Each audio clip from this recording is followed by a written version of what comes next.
ദേവയാനി ആദർശിനോട് പറയുന്നുണ്ട്, മോനെ നീ എന്തിനാ നയന മോളെ ഇങ്ങനെ അടുക്കളയിട്ട് കഷ്ടപ്പെടുത്തുന്നേ? ഈ വീട്ടിലെ ജോലി മൊത്തം നയനയാ ചെയ്യുന്നേ. നല്ല കഴിവുള്ള കുട്ടിയാ. അവളെ നീ അടുക്കളയിലിട്ട് ഇങ്ങനെ കഷ്ടപ്പെടുത്തരുത്. അടുക്കള ജോലി ചെയ്യുന്നത് അത്ര മോശമായിട്ടുള്ള കാര്യമൊന്നും അല്ല. എന്നാലും ഇത്രയും കഴിവുള്ളൊരു കുട്ടിയെ ഇങ്ങനെ അടുക്കളയിൽ മാത്രമായിട്ട് തളച്ചിടാനൊന്നും പറ്റില്ല ആദർശേ. നീ എന്തായാലും അവളുമായിട്ട് ഇനി ഓഫീസിലോട്ട് പോ. അവിടുത്തെ ചില കാര്യങ്ങളൊക്കെ അവളെ ഏൽപ്പിക്കുക. അവള് നന്നായിട്ട് ഡിസൈൻ ചെയ്യുന്നതല്ലേ. അവള് നിന്റെ കൂടെ ഓഫീസിലോട്ട് വന്നു കഴിഞ്ഞാ നിനക്ക് വലിയൊരു ഹെൽപ്പായിരിക്കും. അമ്മേ, അതിനെക്കുറിച്ച് ഞാനും ആലോചിച്ചതാ. പുതിയ ഡിസൈൻസ് ഒക്കെ അവള് തന്നെയാ നമുക്ക് വേണ്ടിയിട്ട് ചെയ്തു തരുന്നത്. ഓഫീസിലോട്ട് വരുന്നില്ല എന്ന് മാത്രമേ ഉള്ളൂ. വീട്ടിലിരുന്ന് അവൾ എന്നെ നല്ല പോലെ ഹെൽപ്പ് ചെയ്യുന്നുണ്ട് അമ്മേ. ചില രാത്രിയില് അവൾ ഉറങ്ങാറ് പോലുമില്ല. ഉറക്കൊഴിച്ചിട്ടാ എനിക്ക് വേണ്ട കാര്യങ്ങളെല്ലാം ചെയ്തു തരാറ്. ഇത്രയും ആത്മാർത്ഥമായിട്ട് അവള് ജോലി ചെയ്യുന്നില്ലേ ആദർശേ? എന്തായാലും നാളെ തൊട്ട് നിന്റെ കൂടെ അവള് ഓഫീസിലോട്ട് വരട്ടെ. ആ അമ്മേ, ഞാനെന്തായാലും നയനയോട് പറയാം. ഇത് കേട്ട് നയന അങ്ങോട്ട് വരുന്നുണ്ട്. എന്താമ്മേ, രണ്ടാളും നല്ല സംസാരത്തിലാണല്ലോ. മോളെ കുറിച്ചാ സംസാരിക്കുന്നേ. മോളെപ്പോഴും അടുക്കളയിൽ കിടന്ന് കഷ്ടപ്പെടുവല്ലേ? ഞാൻ ആദർശ് മോനോട് പറയായിരുന്നു നിന്നെ കൂട്ടിയിട്ടേ ഓഫീസിലോട്ട് പോവാനായിട്ട്. എന്തിനാ അമ്മേ, എനിക്കിതൊന്നും ഒരു കഷ്ടപ്പാടല്ല. എനിക്ക് അടുക്കള ജോലി ചെയ്യാൻ നല്ല ഇഷ്ടാ. എല്ലാവർക്കും ഇഷ്ടപ്പെട്ട ഭക്ഷണം ഉണ്ടാക്കി അവരത് കഴിക്കുമ്പോൾ അത് കണ്ടിരിക്കാൻ തന്നെ എനിക്ക് ഒരുപാട് സന്തോഷാ. എനിക്കതൊന്നും കുഴപ്പമില്ല അമ്മേ. അങ്ങനെയല്ല, മോൾക്ക് നല്ല കഴിവുണ്ട്. ആ കഴിവ് ഞങ്ങൾ എല്ലാവരും തിരിച്ചറിഞ്ഞതുവാ. പിന്നെ നീ എന്തിനാ ഇതൊക്കെ ഉള്ളിൽ ഒതുക്കി വെക്കുന്നേ?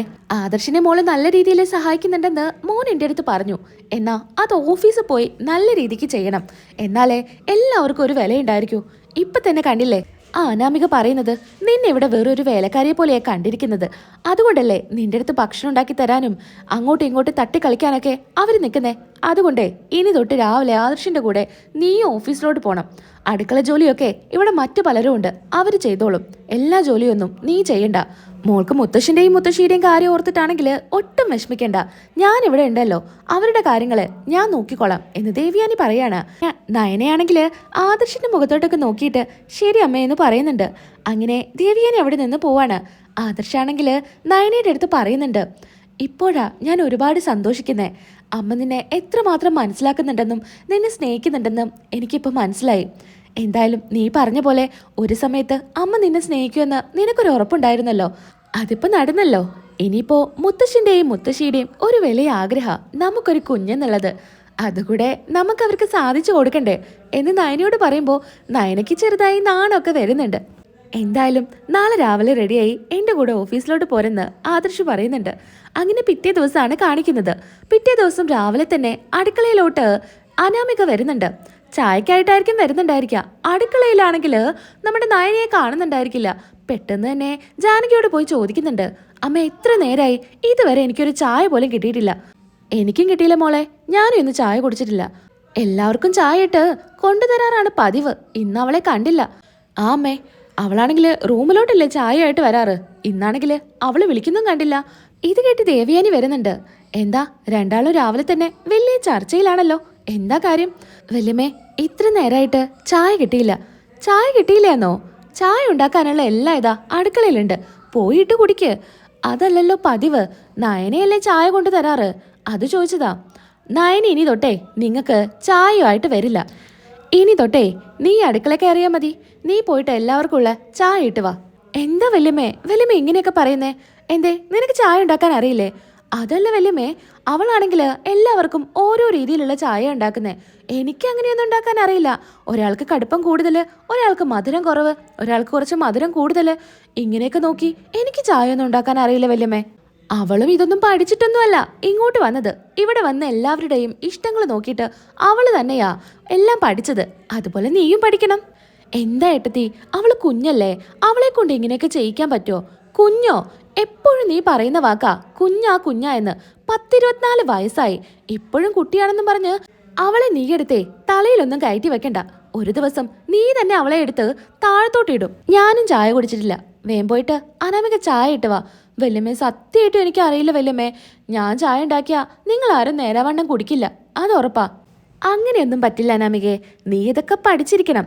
ആദ്യം ചെറുതായൊന്ന് പാളും, പിന്നീടേ അതങ്ങ് ശരിയായിക്കോളും. എല്ലാവരുടെയും കടുപ്പത്തിനും മധുരത്തിനും അനുസരിച്ച് നയന മോൾ എല്ലാവർക്കും ചായ ഉണ്ടാക്കി മുൻപിലോട്ട് കൊണ്ടുവരുമ്പോ അതിന് 100 കുറ്റം പറയാറുണ്ടല്ലോ. എന്താ ഏട്ടത്തി, എന്താ ഇവിടെ എല്ലാവരും കൂടെ സംസാരിക്കുന്നേ? ഇന്ന് ചായ കിട്ടിയില്ലല്ലോ എന്നും പറഞ്ഞ് ജലജ വരുന്നുണ്ട്. ആ, നിനക്ക് സഹായത്തിനായിട്ടെ ജലജയെയും കൊണ്ടുപോയിക്കോ. എന്താ ഏട്ടത്തി, എങ്ങോട്ട് പോണ്ട കാര്യ? ഷോപ്പിങ്ങിനാണോ? ഷോപ്പിങ്ങിനല്ല, അടുക്കളയിലോട്ട്. ചായ വേണമെങ്കിലേ അടുക്കളയിൽ പോയിട്ട് ഇട്ട് കുടിക്കണം. ചായ മാത്രമല്ല, ബ്രേക്ക്ഫാസ്റ്റും ഇന്ന് നിങ്ങളുടെ ജോലിയാ. എന്താ ഏട്ടത്തി, നയനയല്ലേ ഇതൊക്കെ ചെയ്യാറ്, പിന്നെ എന്തിനാ ഞങ്ങൾ കയറി ചെയ്യുന്നേ? നയന ഇനി തൊട്ടേ അടുക്കള കയറുന്നില്ല.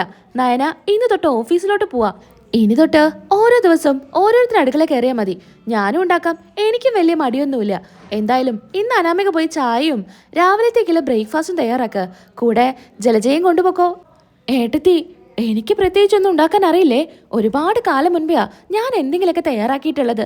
ഇപ്പം അടുത്തൊന്നും ഞാനൊന്നും ഉണ്ടാക്കിയിട്ടില്ല. അതൊന്നും കുഴപ്പമില്ല, നിനക്കറിയാലോ. അറിയുന്ന പോലെ അങ്ങ് ഉണ്ടാക്കിയാൽ മതിയെന്നും പറഞ്ഞ് ജലജയെയും അനാമികയെയും അടുക്കളയിലോട്ട് വിടുകയാണ്. അനാമികയെ, ഏട്ടത്തി പറഞ്ഞത് നീ കേട്ടില്ലേ? നയനയെ ഇന്ന് തൊട്ടേ ഓഫീസിലോട്ട് പോവാണെന്ന്. എന്തായാലും നിന്റെ കാര്യം ഇനി കണക്കാ. ഇനി അവളുടെ പകരം നീ അടുക്കള കിടന്ന് നരകിക്കണം. നിനക്കും അവൾക്കും ഇവിടെ ഒരേ സ്ഥാനാ. നിനക്ക് കിട്ടാത്ത എന്തിനാ അവൾക്ക് കൊടുക്കുന്നേ? അവളെ പോലെ നീയും ഓഫീസിലോട്ട് പോണം. ഇവിടെ എങ്ങനെ ചുമ്മാ ഇരിക്കേണ്ട ആവശ്യമൊന്നുമില്ലല്ലോ. ഓഫീസ് കാര്യങ്ങളില് നിനക്കും സഹായിക്കാൻ പോവാം. അപ്പച്ചി പറഞ്ഞത് മോൾക്ക് മനസ്സിലായല്ലോ? എനിക്കെല്ലാം മനസ്സിലാവുന്നുണ്ട്. ഇവിടെ അവൾക്കാ ഇപ്പൊ കൂടുതൽ സ്ഥാനം. വന്ന് കയറിയപ്പോ എന്തായിരുന്നു എന്നെ സ്നേഹിക്കലും പരിപാലിക്കലും. എന്നാ ഇപ്പൊ എനിക്കിവിടെ ഒരു പട്ടിയുടെ വില പോലും തരുന്നില്ല. അധിക നാളൊന്നും അവൾ ഓഫീസിലോട്ട് പോവാനായിട്ടേ ഞാൻ സമ്മതിക്കില്ല അപ്പച്ചി. എല്ലാറ്റിനും നിന്റെ അമ്മായിയമ്മയെ പറഞ്ഞാ മതിയല്ലോ.